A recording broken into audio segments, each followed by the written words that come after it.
प्यारे मित्रों, ALP assistant loco pilot अर्थात रेलवे इंजन का ड्राइवर, उसकी जो वैकेंसी है वो 2024 वाली आ गई है। एएलपी 2024, इसके लिए योग्यता क्या है, कितनी उम्र के बच्चे फॉर्म भर सकते हैं, एग्जाम किस किस पैटर्न पे होगा, आज ये सारी बातें हम इस वीडियो के अंदर डिस्कस करेंगे। तो जो बच्चे फॉर्म भरने वाले हैं इस वीडियो को लास्ट तक देखना, पूरे सिलेक्शन की पूरी बातें बताऊंगा मैं आपको, किस किस लेवल पे सिलेक्शन होना है, कितने कितने नंबर के कौन कौन से क्वेश्चन आने हैं, सिलेबस भी आपको बताऊंगा, आयु भी बताऊंगा कि किसको कितनी छूट मिलने वाली है और कौन कौन सी ट्रेड के बच्चे या कौन सी क्वालिफिकेशन वाले बच्चे इस एग्जाम को दे सकते हैं। तो इन सब बातों को डिस्कस करने के लिए आइए शुरू करते हैं अपनी वीडियो को। एएलपी 2024, सबसे पहले तो जान लेते हैं कि इसमें वैकेंसी कितनी है। तो एएलपी 2024 के अंदर वैकेंसी है 5696 है। ठीक है बच्चों, 5696 वैकेंसी है। कितनी उम्र के बच्चे फॉर्म भर सकते हैं? तो उम्र जो है वो सभी बच्चों के लिए है, वो 18 से 30 वर्ष है।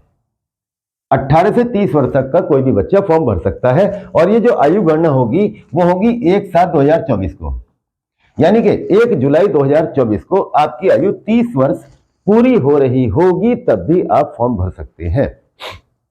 ठीक है, इसका मतलब यह है कि अभी वर्तमान समय में जनवरी में आप जो है 30 वर्ष के पूरे ना हुए हो।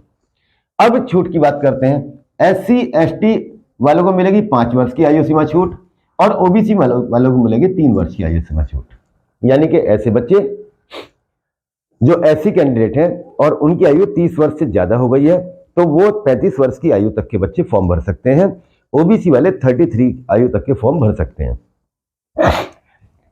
विधवा महिलाएं, तलाकशुदा महिलाएं, ठीक है बच्चों, महिलाओं में आते हैं महिलाएं। इनमें 2 प्रकार की कैटेगरी रखी गई है, एक तो विधवा और दूसरी तलाकशुदा। इनमें भी शर्त यह है कि इन्होंने दोबारा शादी ना की हो, तो इनको भी 5 वर्ष की छूट मिली हुई है। ठीक है, अर्थात 35 वर्ष तक की ये महिलाएं फॉर्म भर सकती है। समझ में आ गई इतनी बात? आपकी जो आयु है 18 से 30 वर्ष है। SC ST वाले 5 वर्ष की छूट, OBC वाले वो 3 वर्ष की छूट है। महिलाएं जो विधवा या तलाकशुदा है उनको भी 5 वर्ष की छूट मिली हुई है। ठीक है बच्चों, फॉर्म की फीस कितनी जाएगी और फॉर्म कैसे भरा जाएगा? फॉर्म की फीस कितनी जाएगी और फॉर्म कैसे भरा जाएगा, कौन सी डेट तक आप फॉर्म भर सकते हैं, यह सभी आपको बताता हूं। सभी के लिए फीस है वो है 500 रुपए। सभी का मतलब इसमें आ गया जनरल और OBC। ठीक है, इसके बाद अल्पसंख्यक और SC ST, ठीक है, महिलाएं सभी, और इकोनॉमिकली बैकग्राउंड वाले जिनका इकोनॉमिकल बैकग्राउंड डाउन है, उन सबके लिए फीस जो है वो है 250 रुपए। ठीक है बच्चों, कौन कौन फॉर्म भर सकते हैं, क्वालिफिकेशन क्या चाहिए? 10th पास होना जरूरी है और ITI होना जरूरी है। इनमें से किसी एक में जो मैं बता रहा हूं, NCVT SCVT, ये तो फिटर ट्रेड हो, इलेक्ट्रीशियन हो, इंस्ट्रूमेंट मैकेनिक्स हो, मिल रिथ हो, मेंटेनेंस वाले हो, रेडियो और टीवी वाले हो, इलेक्ट्रॉनिक्स वाले हो, मोटर व्हीकल वाले हो, wireman, tractor mechanic, armature and coil binder, diesel mechanic, heat engine mechanic, Turner, machinist, refrigeration और AC। ठीक है, यानी कि ITI आपने किसी भी ट्रेड में कर रखी हो, इनमें से किसी भी ट्रेड में आपने ITI कर रखी हो तो आप फॉर्म भर सकते हैं। 10th क्लास पास के साथ साथ आपका ITI होना जरूरी है। अब जो लोग जो है पॉलिटेक्निक करते हैं तो पॉलिटेक्निक वालों को कहा जाता है डिप्लोमा होल्डर्स। ये डिप्लोमा होल्डर्स केवल 4 ट्रेड वाले जाएंगे, मैकेनिकल, इलेक्ट्रिकल, इलेक्ट्रॉनिक्स और ऑटोमोबाइल वाले।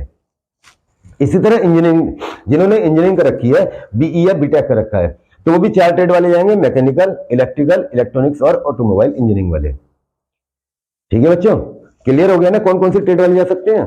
एक बार फिर से देख लो।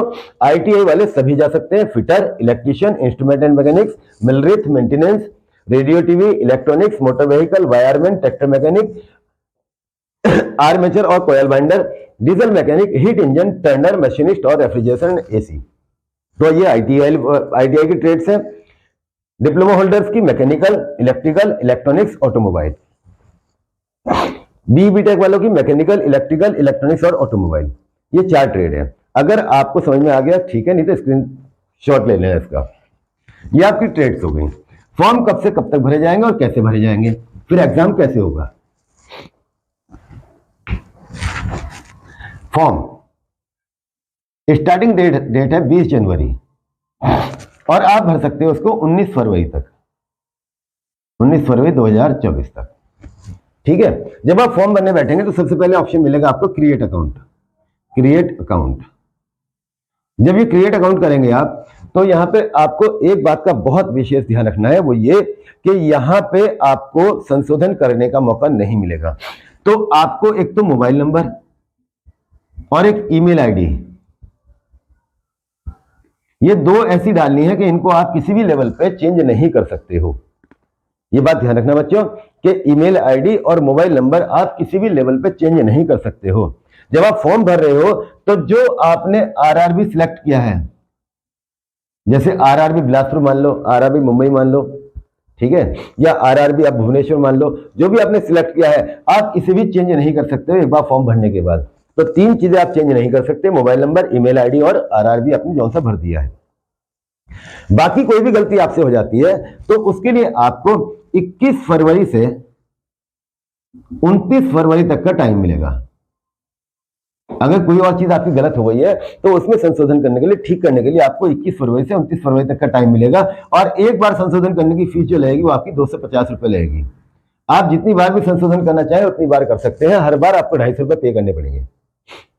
ठीक है, तो ये आपका संशोधन का हो गया। फॉर्म आपने भर दिया, भरने के बाद अब आपको एग्जाम फेस करना है।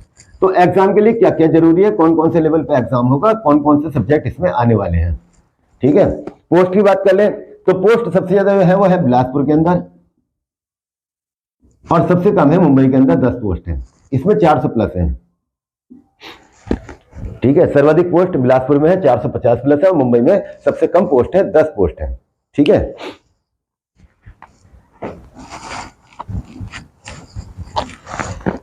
एग्जाम आपका 4 लेवल पर होगा। एक होगा आपका CBT 1, फिर होगा CBT 2, फिर होगा आपका CBAT और फिर होगा आपका DV। ये 4 लेवल पे आपका एग्जाम होना है। ठीक है, CBT 1 क्या है, कंप्यूटर बेस्ड टेस्ट। ठीक है बच्चों, अब ये कंप्यूटर बेस्ड टेस्ट जो आपका होने वाला है इसमें क्या आएगा, कितने मिनट का होगा, कितने क्वेश्चन आएंगे।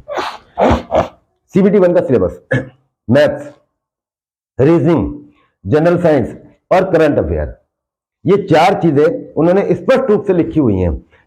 करंट अफेयर में खेल, राजनीति, समसामयिक मुद्दे, ठीक है, ये जो जरूरी चीजें होती हैं, सांस्कृतिक, ये सारे का सारा आने वाला है। तो मैथ्स, रीजनिंग, जनरल साइंस और करंट अफेयर, ये 4 सब्जेक्ट आपके फर्स्ट पेपर में CBT 1 में आएंगे। इसके टोटल क्वेश्चन आपको मिलेंगे 75।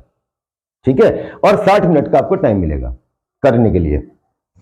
इसमें इन्होंने ये भी बता दिया है कि जनरल और ओबीसी वाले जो है वो 40% नंबर पे क्वालिफाई कर जाएंगे, SC वाले 35% पे क्वालिफाई करेंगे और ST वाले 25% पे क्वालिफाई कर जाएंगे। मगर इन्होंने एक शर्त और रखी हुई है, वो शर्त ये रखी हुई है कि टोटल 5700 के लगभग पोस्ट है इनकी, इनके 15 गुना बच्चे ये CBT 2 के लिए भेजेंगे।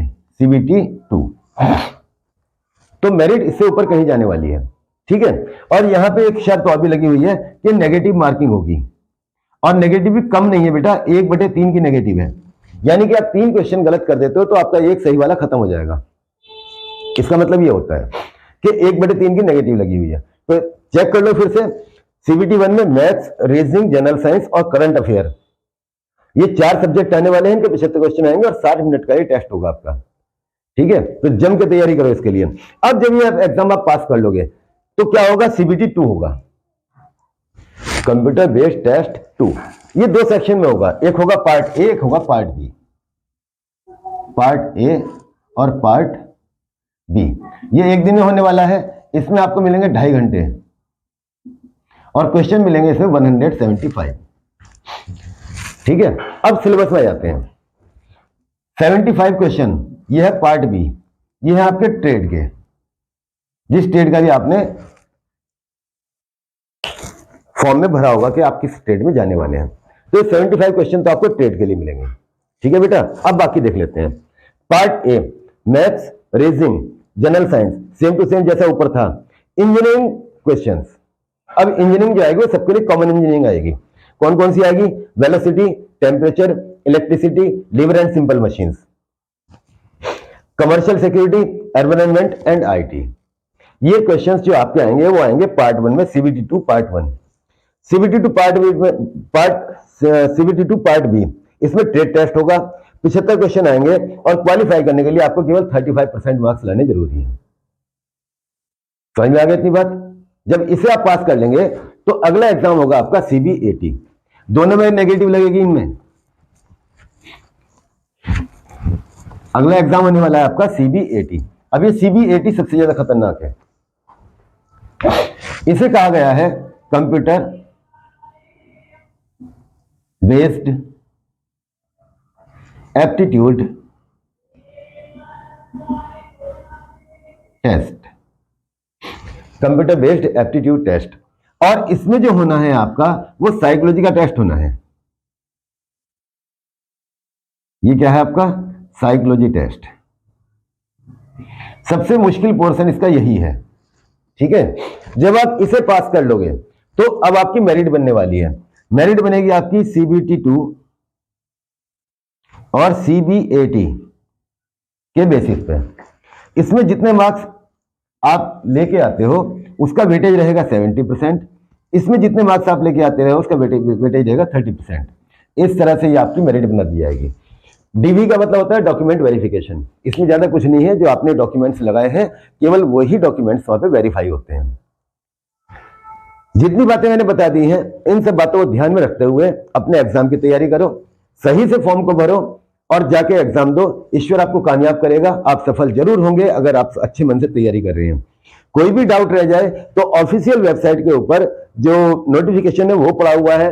किसी की बातों में मत आना, भरोसा मत करना। ये जितनी बातें मैंने आपको बताई हैं केवल वेरीफाइड वेबसाइट से उठाए हुए नोटिफिकेशन से बताई हैं। इनमें कोई भी बात मैंने अपनी तरफ से या सुनी सुनाई बात नहीं बताई है। तो फिर भी अगर आपको डाउट रह जाए तो रेलवे की वेबसाइट पे या sarkaririal.com पे जाके आप इसका नोटिफिकेशन डाउनलोड कर सकते हैं। हिंदी और इंग्लिश दोनों लैंग्वेजेस में दिया हुआ है, उसको भी आप ध्यान से पढ़ सकते हैं। धन्यवाद बच्चों, अच्छे से तैयारी करो। Best of luck.